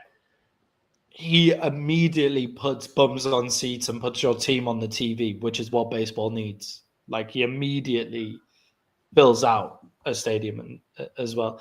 I heard that the baseball final was very good. It's the one sport that I just can't get behind. Okay, so I don't know what it is about it. The Brewers do it to me every year. They're the best. Well, not every year, but they're the best team in the MLB. And then they either get knocked out in the first or second round, which happened again. So after the Brewers got knocked out, I couldn't stomach watching it. But what I have heard, really good, like playoff baseball. World Series game. I've heard the World Series was excellent, but I have no interest in baseball. Well, you know what Charlie Hunnam once said on Green Street Hooligans? Throwing a 100-mile-an-hour fastball just means you can hit a wank faster. Oh, terrible. Terrible. Are we going to the break with that? Yeah, we'll go into the break with that one. This will really make you want to buy us a cup of coffee. Me and Jay set up the Yankee and the Brit nearly 5 years ago. And in that time, we've gone up to about 7 shows a week. And with the help of our loyal community, we've been able to keep growing. But we want to grow even more. And that's why just giving $5 or £5 could really help us out in our Buy Me a Coffee fund. And all you have to do is hit the Buy Me a Coffee link in our YouTube descriptions. That'll be on every single video. You can give £5, $5. You can give it once, you can give it every month. And what that does is it allows us to grow and even buy ourselves a coffee every once in a while.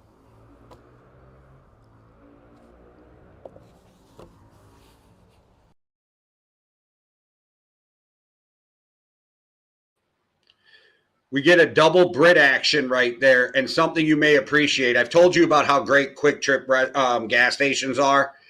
I went in there today and we have a new worker and you got this deep, thick accent. And I'm like, Irish? She's like, yes, love. So we got a new Irish lady in there. And we had a joke about you, Maddie. I said, I do a podcast with a guy. I said, he's my co-host. He's from Newcastle, England. I said, but he's got this weird tear in his personality. I said, because he's got that British self-loathing because he's Welsh. He's got that Welsh overly cockiness with the British self-loathing. And she started laughing because she could tell in her face she knew exactly what I was talking about when I said that. Classic. Yeah. And I mean, her being Irish, it's nice that she just didn't slag me off immediately. That's a good. No, she laughed because you could tell that she knew what I was talking about with that Welsh pride and that British self-loathing all at once. It is majorly important if you ever speak to anybody Irish, Northern Irish, or Scottish that I mention I'm Welsh as quick as possible, because obviously I have an English accent but a Welsh heritage, so important to mention that, because otherwise it rubs people up the wrong way. But yes, so I say hello, tell her to watch the show, and we'll say hello to her next week. We'll give her a shout out. Well, I did tell the manager that I know on the way out. I said, we need more of her. And she goes, she's that good? I said, oh, I don't know, but that accent is off the charts good. And he started laughing, but I was like, we need more of her. That's fun. All right, Jay, moving on to our NFL Week 10 Thursday night preview. Jay, they've stiffed us. It's the Denver Broncos up against the Las Vegas Raiders. The Broncos are 9.5-point favorites. I put the Raiders as 9.5-point favorites in our rundown here, which would be great for betting. But no, the Broncos are 9.5-point favorites. Jay, is the Broncos defense just going to be too much for the Raiders in this game? Yes, I mean, I think so. Unless Aston Genty and Brock Bowers decide to take the whole game over. I don't know. Like, Geno Smith has looked bad. The Raiders have looked bad. I don't have any faith in the Raiders. I don't love this point spread, but I'm still going to take the Broncos minus 9.5. Yeah, and Jay, with the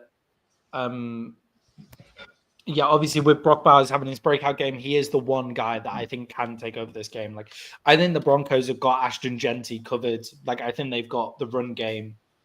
They've got the run game under wraps. It's, can they cover a tight end like that? And the issue with a guy like Brock Bowers is he's just such an anomaly, such a freak that he becomes uncoverable. Like, you have no idea who to put on him. Like, Patrick Surtain isn't going to trek into the center to look after Brock Bowers. Like, he's not going to.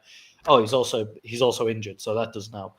But they're not going to do that. But what the Broncos do, Jay, is get after the quarterback better than any other team in the NFL, and that is how you stop Brock Bowers, is by making him block, making him chip off the line, and still getting to Geno fast enough.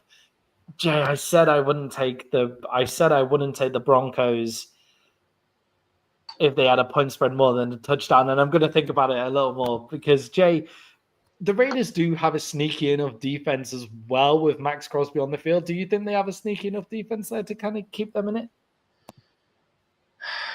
I mean, I wouldn't be shocked if they lose by 6. I wouldn't be shocked if they lose by 26. That's a great thing of the Raiders.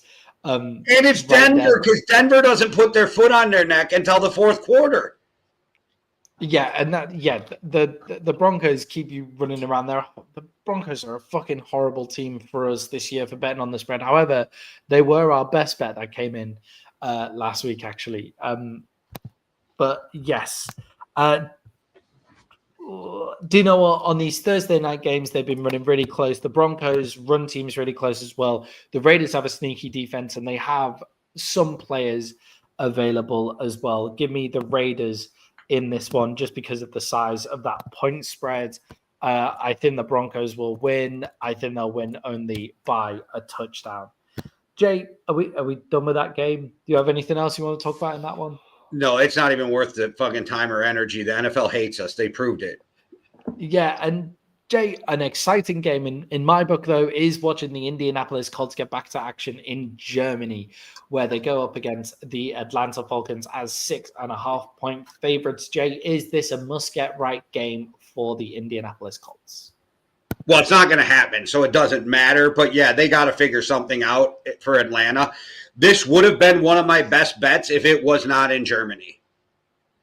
Yeah, I think those international games have been really rough so far this year in terms of like the big point spreads. They've had big point spreads on quite a few of them. The Broncos Jets game comes to mind.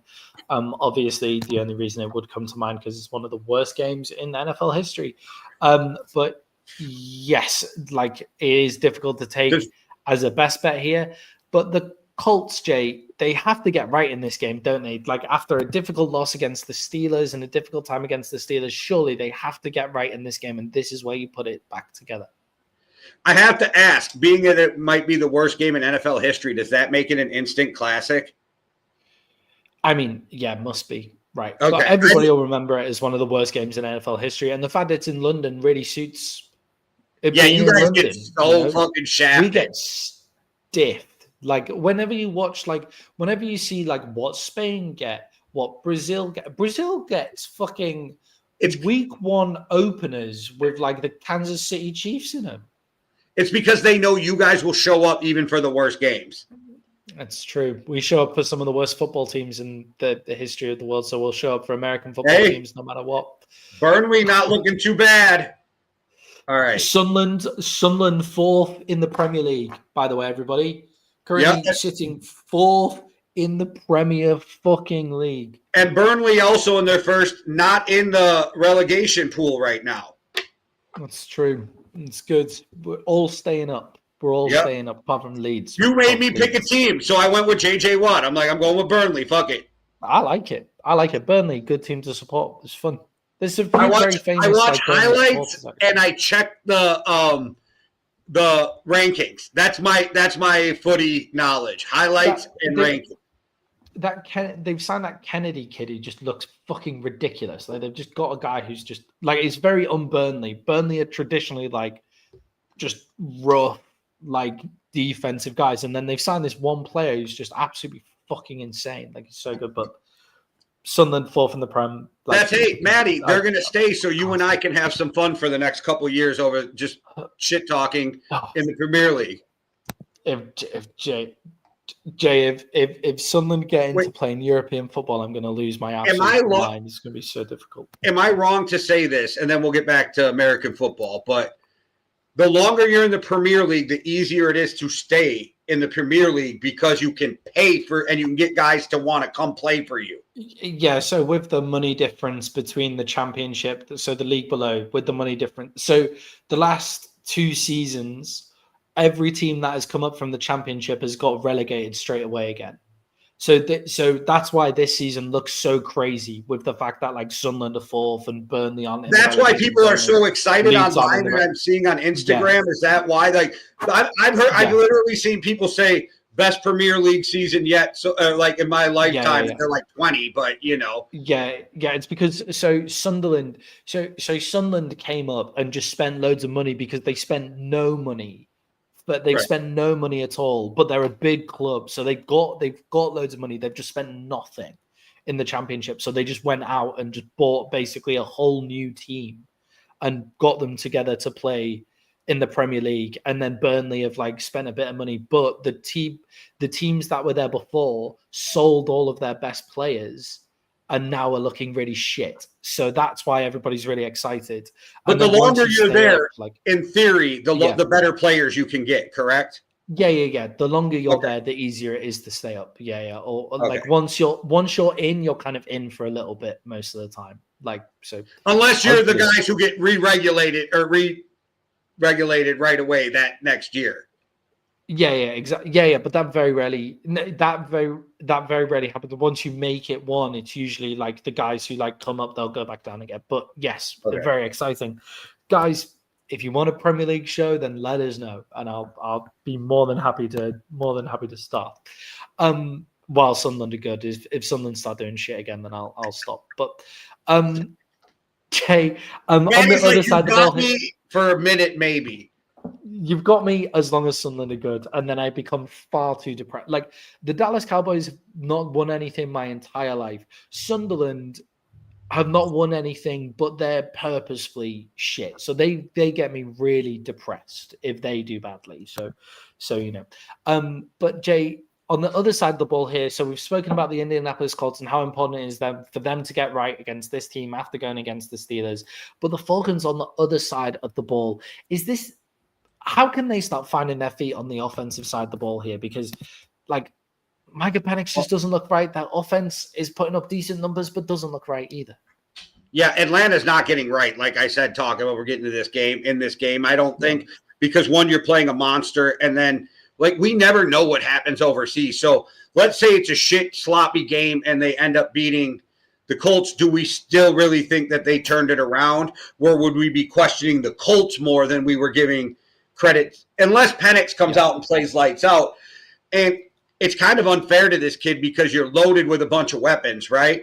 And you're not playing up to caliber, but you also got Kirk Cousins in the background. So every week you got to answer questions about Kirk Cousins. Like this whole situation is kind of unfair to Michael Penix, but this is the NFL and you got to figure it out. But I don't know what happened to his throwing mechanics. Yeah, I think, by the way, Kirk Cousins is another loser of the trade deadline because he hates that Atlanta scheme. He hates it. Him being a nice guy, it got him fucked because you know me well enough to know, Maddie, at the beginning of the year, I'd have been like, fuck that, you're trading me or I'm causing problems. Yeah, exactly. And I mean, also, is he from Georgia? No, he's from Michigan. He's from Chicago, suburb of Chicago, played school at Michigan, and then pretty much Midwest, except for DC, his whole career, Midwest, his whole life. And maybe his like wife's from Georgia or something. He seems to have some family. His wife's from Georgia, right? Okay. Well, but they both went to Michigan State together. That's how they met. Yeah. I mean, his wife's from Georgia, and he's earning $10 million at the end of this year. So maybe he's just like, okay, well. Yeah, can you believe that too? I'll sit it. They owe him $10 million now for next year. Yeah, terrible. Like that's so dumb. Like, and nobody's going to give him a big contract, so he's going to go sign for the league minimum and get the extra $10 million from the fucking Falcon. Okay, whatever. And everybody will be sat there waiting for Kirk Cousins to come and sign the league minimum, because even if he's garbage, if he's only the league minimum, then whatever. You're not a good football team anyway. Like so it doesn't matter too much. But with Michael Penix, he has to get this right. He has to start throwing the ball down the field it's one of those things where it's eye test, because their numbers aren't necessarily bad. Drake London looks really good, but it's actually Drake London bailing him out again and again and again, because Drake London is just huge compared to a lot of cornerbacks that he plays against. And the ball is ugly, and Drake London makes ridiculous catches. And the other side of this is why the Falcons have forgotten that Bijan Robinson is a top 2 running back in the league. Like, blows my fucking mind. Like, give Bijan the rock. It doesn't matter it doesn't matter what's going on in the rest of the game. Your chance to win is by giving Bijan Robinson the football. Give it to him. Yeah, and stats can be misleading, and we'll talk about this on Sunday, but there's a stat for Seattle where they're middle of the pack in running, but their running changes the game because they don't have a running quarterback, which skews the stats, right? Like, because Josh Allen's good for 40. You know what I mean? Like, they skew. So there's things that skew stats. So you can have decent stats and still not be playing well, because when you're checked down Charlie, you're going to have completions. You're going to have completion percentage, and you're going to have yardage. It's just not going to be impactful. Yeah, and it's his in the last game against the Patriots, it was 22 of 37, 221 yards, 3 touchdowns. 9 of those receptions went to Drake London for 118 yards, and all 3 of those touchdowns were to Drake London as well. That's Drake London going up largely against Christian Gonzalez as well. Like, those throws, Christian Gonzalez is great, but Drake London went up against him really successfully, and those throws were not good. Like, you watch that, Christian Gonzalez will be fuming at how good a game Drake London had against him in that game, because I think I like Drake London, but that's easily the best he's ever played. Like, he made him look so much better. Drake London is one of the best tight ends in the league disguised as a wide receiver. Yeah, right. And weirdly, the Falcons also have one of the best wide receivers in the league disguised as a Right, as a tight end. Kyle Yeah, Pitts. that's funny. It is true. It is true. But if you think about how big of a bodied receiver Drake London is, it's like he's a massive human being for a receiver. You're like, dude, you're a tight end who's for playing wide receiver. So yeah, it's kind of funny. Yeah, they've just set up this crazy, bodied receiving core that they've got going on with Drake London and Kyle Pitts, and then Bijan Robinson out the backfield. Darnell Mooney is a smaller wide receiver in the NFL as well. Like, they have all the weapons there. Michael Penix has to put it together. And look, they scored 23 points against the Patriots. That's fine. The Patriots are a good football team, and he threw for some yards. But I just say it with the eye test. He looks bad. It has to be a clean pocket. The weird thing for the Patriots, the weird thing for the Falcons is that they've had one of the best passing defenses in the league so far this season, and then have struggled in the past 2 games. Do you think maybe they just had an easier run of schedule, and now they're getting into some teams that are great with passing? That and things we've talked about, Michael Penix, again, we've beat this drum on other teams, isn't giving the defense sometimes. If you watch a lot of the big plays that get caught on that team is when there's a 3 and out. So they're on the field for 7 plays, 10 plays, and then all of a sudden there's a 3 and out and they're back on the field and boom, there's a big play. Well, you got to give the defense time to fucking breathe. We forget that this isn't Madden, and I know you get like tired in Madden, but this isn't Madden. You can't just keep running fucking guys out there and not get tired. Also, the more fucking possessions you give a team, the harder it is to play defense. Also, I think that it comes to this time of the year, other teams just figured out what you're doing. Every team's studying everybody they play, and they just start figuring out tendencies. And the best coaches switch up as the year goes on. There is a lot of coaches in the NFL that we're going to do what we do, and then get people, they're great at the beginning of the season. People figure them out by the end of the season.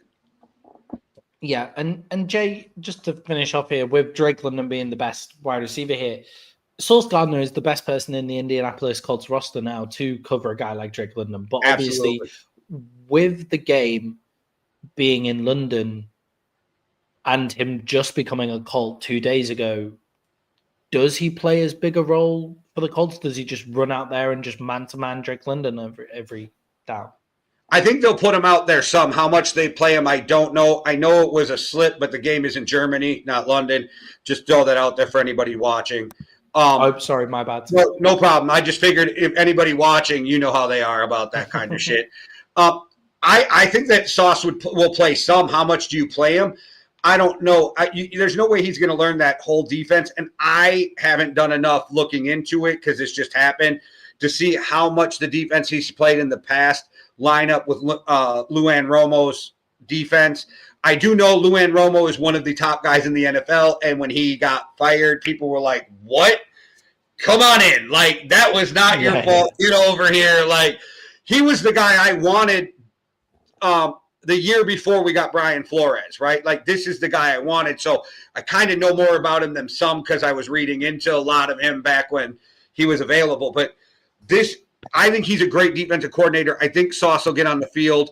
And if there's enough, whatever he's comfortable with, they'll let him play is my guess, especially with Ward being injured, right? Because that's kind of a weakness right now with Ward injured. But when Ward comes back, you got Tre'Davious Ward and fucking Sauce Gardner on each side of the field, and then you got that great nickel that I can't remember your name. I apologize so much. But, yeah, I think you play him as much as that he's comfortable.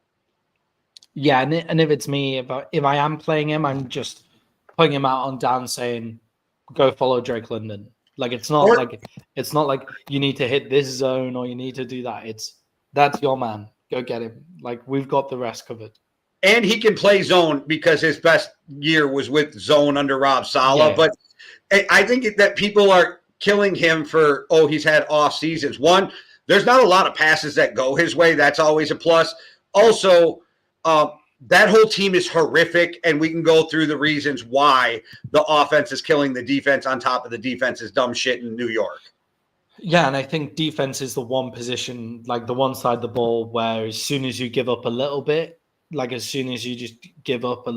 that's it. We saw with Miami against the Ravens. They weren't actually playing too badly. They just looked like they kind of just eventually gave up. Yeah, like that was the first time that we saw Miami gave up. Achane was the only guy who looked like he was ready to play the whole season, the rest of the season. Yeah. That like the Dolphins gave up in that game. Like they've been okay in terms of effort for the whole season, but they gave up in that game.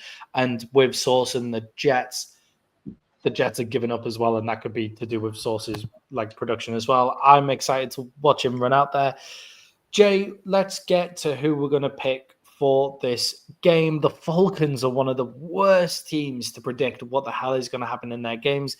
They got within 3 points of the Bucs. They beat the Vikings. Then they got donutted by the Panthers 30-0. They come out the next week and put 34 points on the Falcons before then beating the Bills as well, getting taken out by the 49ers and getting beat by the Dolphins. And then a game where it's only 1 point in it against the Patriots as well. They must be one of the hardest teams to bet on the spread. Jay, who have you got? I'm taking the Colts. Like I said, if this was not in Germany, I would have had them as one of my best bets. I just never know how teams are going to take to travel. Every team does it differently. But those Germany fans are ready for this game. They're excited. I can't see how you don't have a ton of energy going into that game.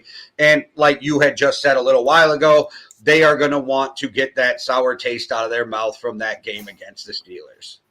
Yeah, and I think that's what puts the Colts over the top for me in this game. I think it's that they'll be laser focused in on this one. And I don't think the Falcons defense, where the Falcons defense is strengths, I don't think they cause the Colts offense any problems on that side of the ball either. And I have zero faith in Michael Penix either. Jay, it's about 20 minutes till kickoff. So let's get our week 10 best bets done, where we have our top 3 best bets against the spread for you guys.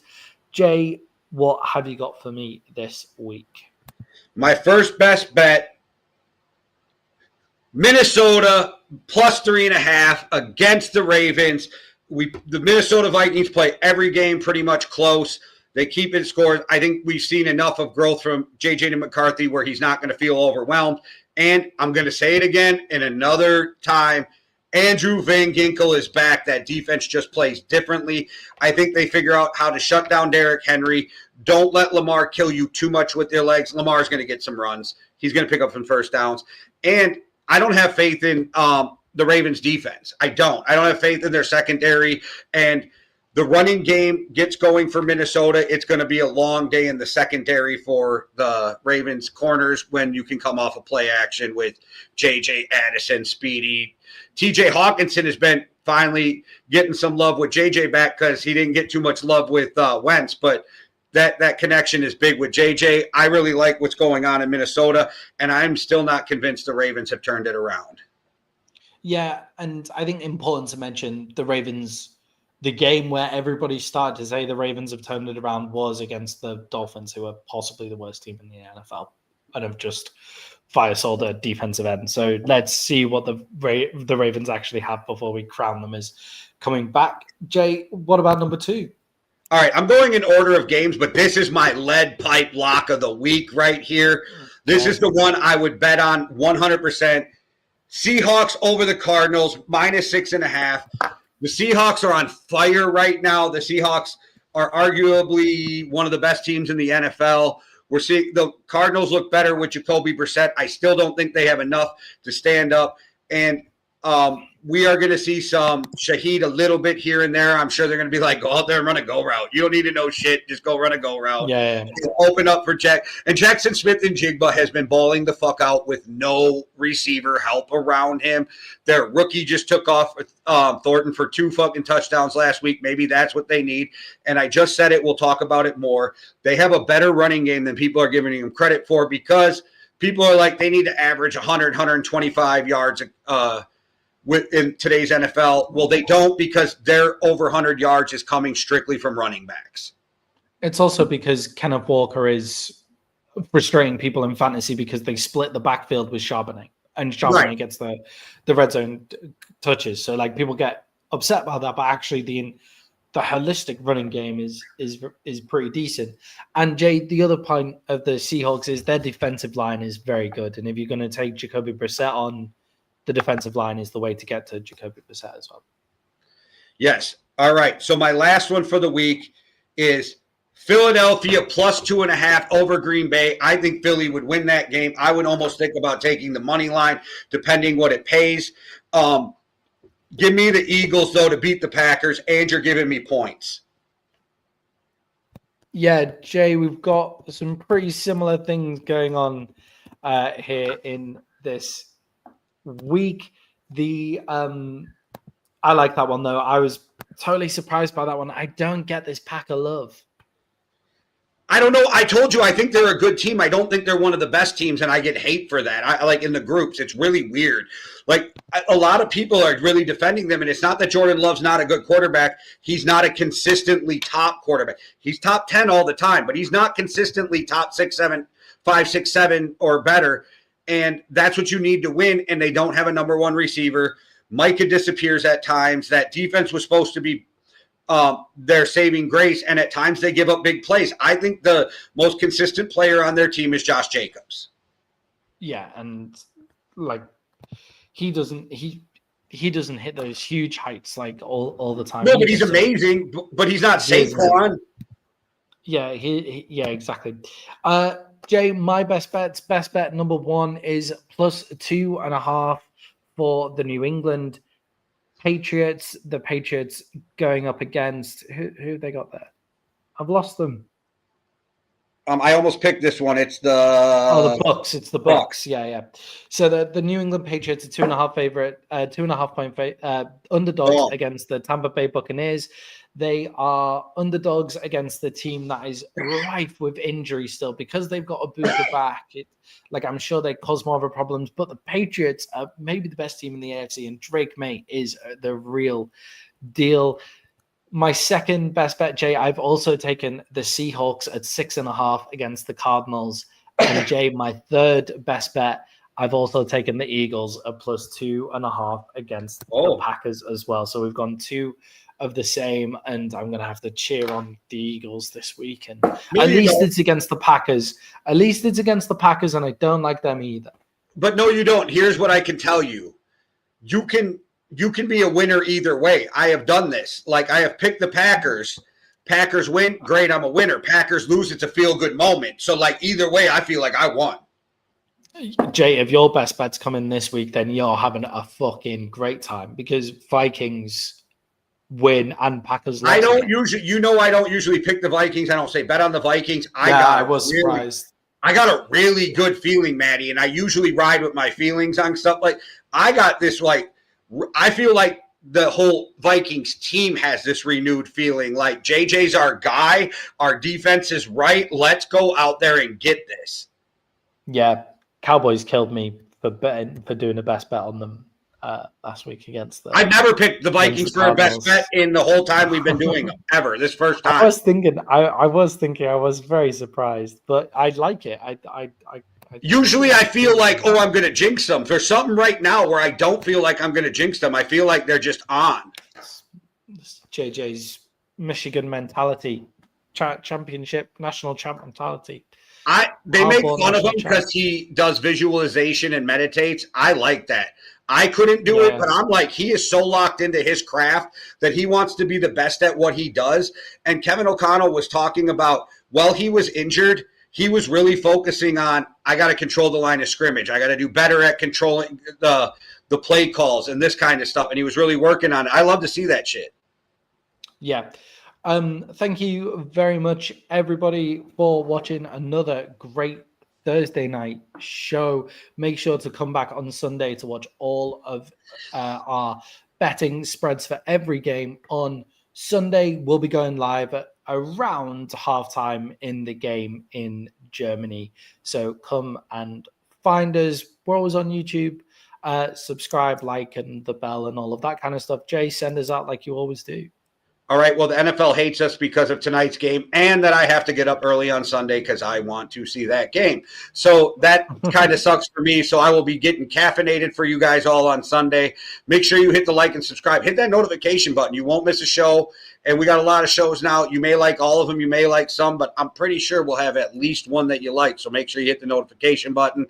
And go over now to direct.app. We got merch out there, and we got fighters merch from Street Beef's West Coast Fighters. And if you missed it yesterday, we sat down with the man himself, Scarface, founder and owner of Street Beefs on MMA Underground. So make sure you go check that out. You don't want to miss that. And shout out to Sam K just for always bringing the top guests on to MMA Underground. Shout out Sam K. All right, guys. Thanks for watching. One world, one love. Deuces. Cheerio.